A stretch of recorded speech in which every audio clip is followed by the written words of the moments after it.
श्रमिक उत्कर्ष सभा व बेस्टच्या युनियनच्या वतीनं बेस्ट कामगारांसाठी एक ऐतिहासिक आणि अभूतपूर्व असा कौटुंबिक कार्यक्रम या ठिकाणी होतोय आणि ज्यांच्यामुळं ज्यांच्या आशीर्वादानं अनेक गोष्टी बेस्ट कामगारांना मिळाल्या त्या देवेंद्र फडणवीस साहेबांचं धन्यवाद देवेंद्रजी अशा प्रकारचा कृतज्ञता व्यक्त करणाऱ्या या सोहळ्यास उपस्थित आमचे नेते मार्गदर्शक या राज्याचे उपमुख्यमंत्री सन्माननीय देवेंद्र फडणवीस साहेब ज्यांनी आता या ठिकाणी अत्यंत चांगलं भाषण मार्गदर्शन केलं ते मुंबई भारतीय जनता पार्टीचे अध्यक्ष आमचे नेते आशिषजी शेलार साहेब आणि ज्यांनी खऱ्या अर्थानं जर या बेस्ट कामगारांमध्ये ऊर्जा कुणी भरवली असेल तर ते कामगारांचं ऊर्जा स्रोत आमचे मित्र या युनियनचे नेते प्रसाद लाड सन्माननीय अनिल डिग्गीकर साहेब व्यासपीठावर उपस्थित सर्व सन्माननीय मान्यवर विविध युनियनचे पदाधिकारी आणि मोठ्या संख्येनं देवेंद्रजींच्या विषयी आभार व्यक्त करण्यासाठी आणि पुढच्या आमच्या आशा आकांक्षा पूर्ण करणारं नेतृत्व आहे त्याला आशीर्वाद देण्यासाठी उपस्थित असलेल्या कामगार बंधू भगिनी आणि मातांनो, बोले तैसा चाले त्याची वंदावी पाऊले याचं मूर्तिमंत उदाहरण कोण असेल तर ते आदरणीय देवेंद्र फडणवीस साहेब आहेत. आणि आमच्या एक मुंबईला परंपरा आहे, मुंबईला एक संस्कार आहे.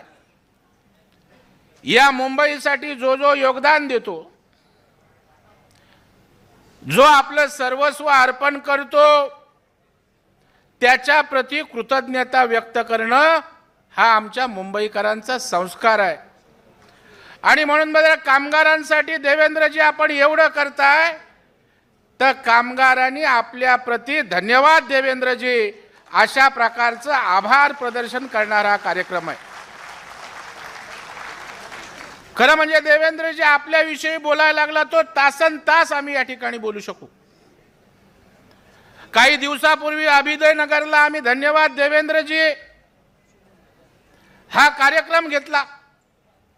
मुंबईतले 15,000 हाऊसिंग सोसायट्यांचे चेअरमन सेक्रेटरी उपस्थित होते. केवळ आव्हानावर एवढी लोक होती.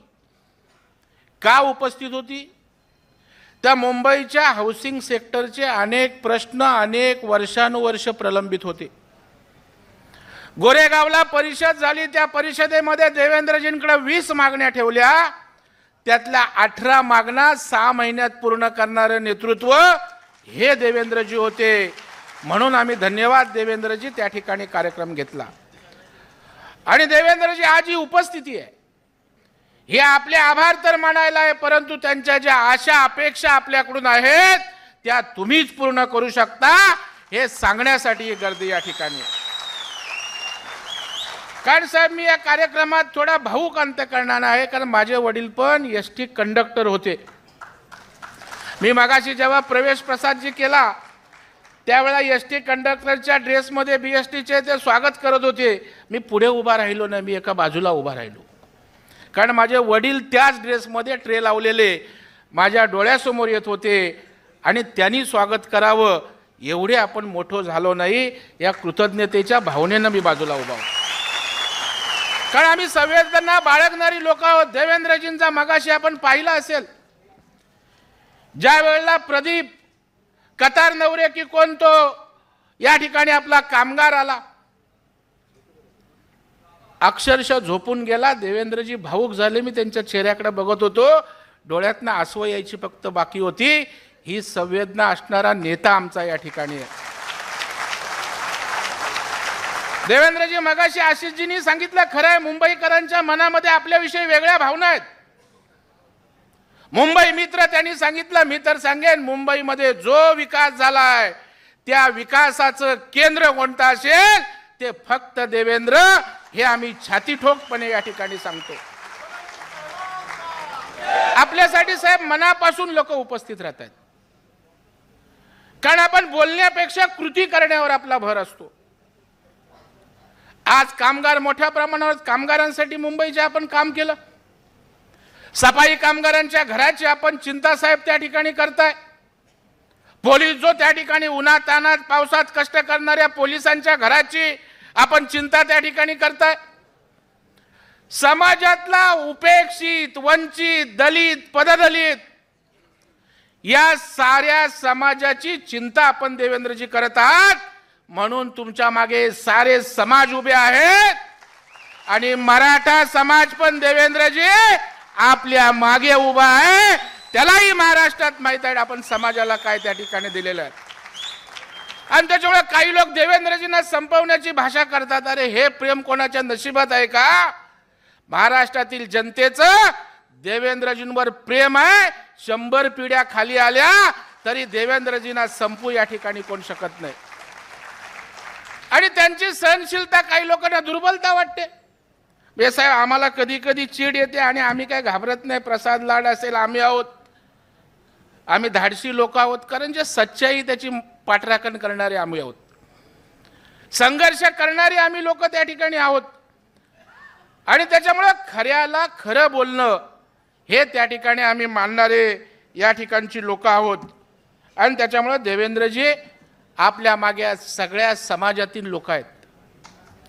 आपण त्या ठिकाणी बोलत असताना टीव्हीवर काल परवा त्या ठिकाणी आम्ही संवेदन असल्यामुळे थोडेसे आम्ही लगेच रिॲक्ट होतो. आपली सहनशीलता तर परमेश्वराने आपल्याला कुठून ताकद दिले की आईवरून त्या ठिकाणी माझ्या शिव्या दिल्या. हे जेव्हा देवेंद्रजी सांगत होते त्यावेळेला माझ्या डोळ्यातनं पाणी होतं की किती लेवलला सहनशीलता असावं.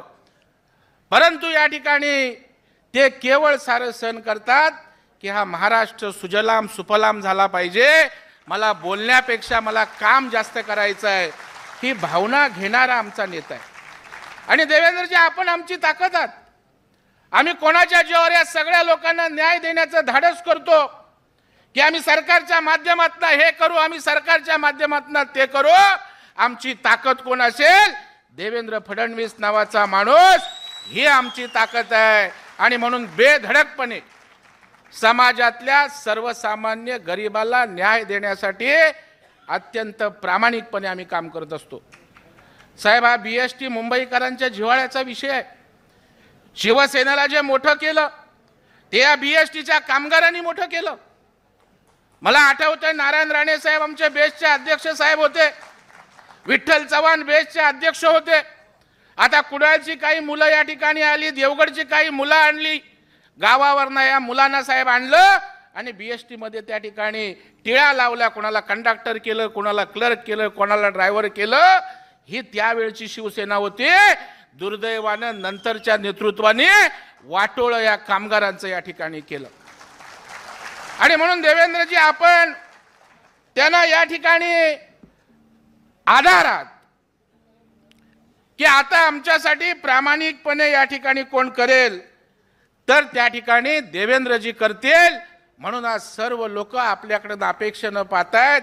ही गर्दी मी बोलतो ना, ही गर्दी त्या ठिकाणी अपेक्षांची गर्दी आहे. पण अलीकडे काय होतं, गर्दी झाली की अपेक्षा राहतात बाजूला आणि राजकारण आमच्या डोक्यात येतं. तुम्ही राजकारण न करता समाजकारण त्या ठिकाणी करता. हे आपलं देवेंद्रजी या ठिकाणी वैशिष्ट्य आहे.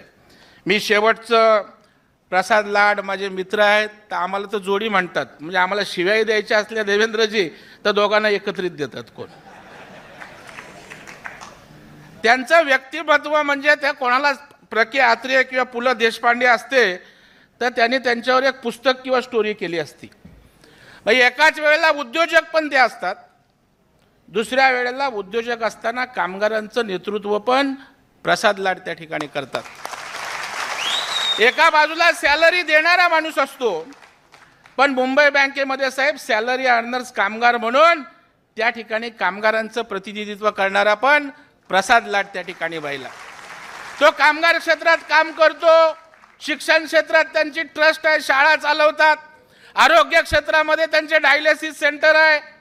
परवा क्रीडा क्षेत्रामध्ये MCA ला काहीतरी उभे राहणार होते, तेव्हा बोललो प्रसाद कुठलं असं क्षेत्र आहे की ज्या क्षेत्रामध्ये तुमचा वावर नाही. अशा प्रकारचं एक अष्टपैलू व्यक्तिमत्व त्या ठिकाणी प्रसाद लाडचं आहे. आणि मुकुट असला तरी त्याच्यात हिरा त्या ठिकाणी असावा लागतो ठेवणारा, आणि त्या मुकुटाला देवेंद्रजींचा आशीर्वाद जो डोक्यावर आहे तो मुकुटमणी त्या ठिकाणी. आणि त्यामुळं त्या ठिकाणी प्रसाद लाड या सर्व क्षेत्रामध्ये, आता काय कामगार क्षेत्रात त्यांना काय कमवायचं आहे का? त्यांची IPO मोठी कंपनी आहे, आरोग्यामध्ये डायलिसिस सेंटर करून त्या ठिकाणी काय कमवायचं आहे? स्वतःचा खर्च करतायत. पण समाजातल्या ज्या ज्या घटकाला सेवा द्यायची आहे त्या घटकाला सेवा देण्याचा आदर्श जो देवेंद्रजीने आम्हाला दिलेला आहे तो पुढे नेण्याचं प्रामाणिक काम या ठिकाणी करतायत. आणि त्याबद्दल त्यांचं मनापासून या ठिकाणी अभिनंदन करतो. देवेंद्रजी, आपल्याविषयी तर बोलत असताना शेवटचं मी या ठिकाणी बोलतो. मगाशी त्या ठिकाणी टेम्पररी कॅज्युअल लोकांना आपण टेम्पररी केलं, आणि टेम्पररी केल्यानंतर त्यांना परमनंटचे लाभ त्या ठिकाणी मिळतात. म्हणजे देवेंद्रजी मार्ग काढणारा कसा माणूस आहे, म्हणजे वाटाड्या एखाद्याला बोलतो. आता वेगवेगळ्या प्रकारचे आरक्षणाचे विषय चालू आहेत, पण त्या ठिकाणी धनगर समाजाचा विषय आला की धनगर समाजाला काय पाहिजे, न्यायालयीन प्रक्रियेत विषय होईपर्यंत समाजावर अन्याय व्हायला नको म्हणून त्यांना सवलती देण्याचा वेगळा मार्ग काढला आणि त्यांना आरक्षण सदृश्य सगळ्या सवलती त्या ठिकाणी दिल्या. मराठा समाजाच्या बाबतीत सुद्धा आरक्षणाच्या पलीकडे जाऊन त्या ठिकाणी सवलती देण्याचा मार्ग त्यांनी त्या ठिकाणी काढला. आणि एखादा वाटाड्या असतो तसा त्या समाजासाठी त्या ठिकाणी मार्ग वाट काढण्याचं काम या महाराष्ट्राच्या विकासासाठी देवेंद्र फडणवीस साहेब करतायत. त्या ठिकाणी कोण लोक बोलतात की लाडकी बहीण योजना आणली, पैसे कुठनं आणणार? अरे देवेंद्रजी भक्कम आहेत, त्यांना बॅलन्स शीट कळते. लोक कधी मंत्रालयाचं येत नाहीत तर त्यांना काय त्या ठिकाणी अर्थसंकल्प कळणार. म्हणून आता पहिला चेक दिला, नाही तर उद्या चेकच्या अगोदर पहिला त्या ठिकाणी वाटला. हे देवेंद्रजींचा एकदम पारदर्शक कारभार त्या ठिकाणी आहे. मी जास्त बोलत नाही, त्यांचं मार्गदर्शन आपल्यासाठी अत्यंत महत्त्वाचं आहे. पण शेवटी हा कार्यक्रम एक भावनिक कार्यक्रम होता म्हणून मी जरा जास्त या ठिकाणी बोललो. साहेब, प्रसाद लाड यांची मागणी आहे ती चांगली आहे की या मुंबईला कामगारांचं एक वैभव आहे आणि या कामगारांसाठी जे जे आपल्याला देता येईल, यांनी शिवसेना वाढवली, घडवली, बाळासाहेबांनी जे वैभव उभं केलं त्याचं फाउंडेशन, पाया हे मुंबईचे या ठिकाणचे बेस्ट कामगार आहेत. आणि त्यांचा साहेब आपल्याला आशीर्वाद निश्चितपणे भविष्यासाठी त्या ठिकाणी एक ताकद म्हणून त्या ठिकाणी राहणार आहे. आणि म्हणून आज सदैव आशीर्वाद त्यांच्या पाठीशी या ठिकाणी राहावा अशा प्रकारचीच नम्र प्रार्थना कामगारांच्या वतीनं मी या ठिकाणी करतो. आणि आपल्याला मुंबईकरांच्या वतीनं, बेस्ट कामगारांच्या वतीनं लाख लाख धन्यवाद देतो आणि प्रसाद लाड यांचं अभिनंदन करतो. धन्यवाद. जय हिंद, जय महाराष्ट्र, भारत माता की जय. ABP माझा, उघडा डोळे बघा नीट.